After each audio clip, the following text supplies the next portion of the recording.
నమస్తే welcome to news 360 నేను అనుష. ఇక బ్రేకింగ్ న్యూస్ చూస్తున్నాం. కేటీఆర్ హరీష్ రావు సెక్రటేరియట్ కు రావాలి అంటున్నారు రేవంత్ రెడ్డి. చెరువులు ఎవరు ఆక్రమిస్తున్నారో చర్చిద్దాం రండి అంటున్నారు CM Revanth Reddy. BJP BRS నాయకులకు సూచనలు చేస్తున్నారంటున్నారు. హైదరాబాద్ లో ఉన్న చెరువులు లెక్క తీద్దాం, ఎవరు ఆక్రమణలు చేశారు, ఎవరు వెంచర్ వేశారు అనేది లెక్క తీద్దామంటున్నారు రేవంత్ రెడ్డి. తాగునీరు అందించేది చెరువుల్లో ఫామ్ హౌస్ కట్టుకున్నారు అంటున్నారు సీఎం రేవంత్ రెడ్డి. పేదలకు అన్యాయమైందని ఏడుస్తున్నారు కదా. హడావిడి తెలంగాణ సమాజం నిశ్చితంగా గమనిస్తుంది.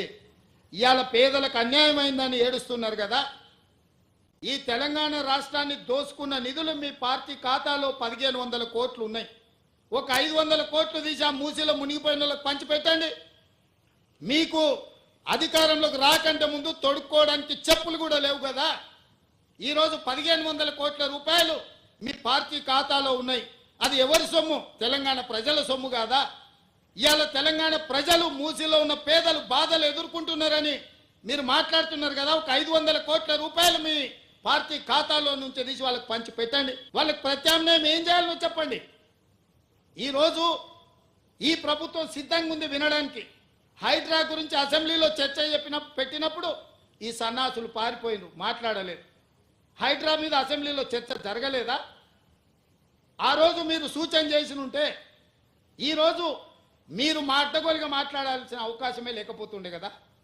ఈరోజు పేదలకు ఏం చేద్దామో చెప్పండి. మీ తాత సొమ్ము మా తాత సొమ్ము ఇచ్చేది లేదు. ప్రజలు కట్టిన పన్నుల నుంచి పేదలకు ఇవాళ 12,000 మంది బఫర్ జోన్లో లేకపోతే నదీ బెడ్డులో మూసి పరివాహక ప్రాంతంలో ఉంటే 15,000 డబల్ బెడ్రూమ్ ఇండ్లు ఇవాళ మనం కేటాయించడానికి నేను ఆదేశాలు ఇచ్చిన.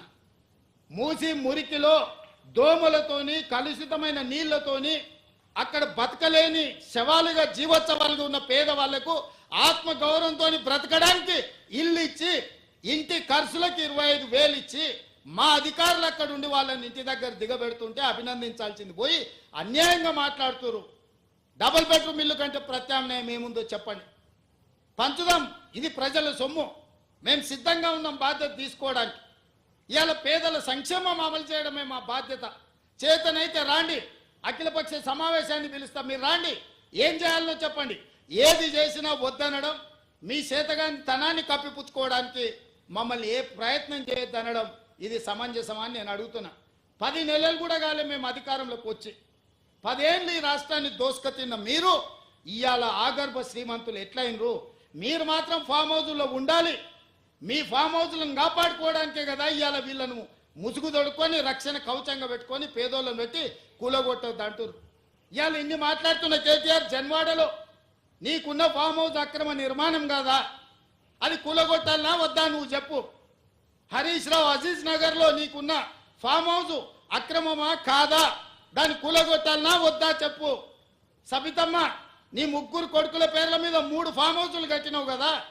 నువ్వు సబితమ్మ లేక పేద అరుపులు అరవకమ్మా. నీకున్న ఫామ్ హౌసులు కూడా లెక్కలు ఉన్నాయి. కూలగొట్టాలనా లేదా సబితమ్మ? నువ్వు సలహా చెప్పు. మీకు వెనకంగా ఉన్న కేవీపీ రామచంద్రరావులై కూలగొట్టాలనా వద్దా చెప్పు.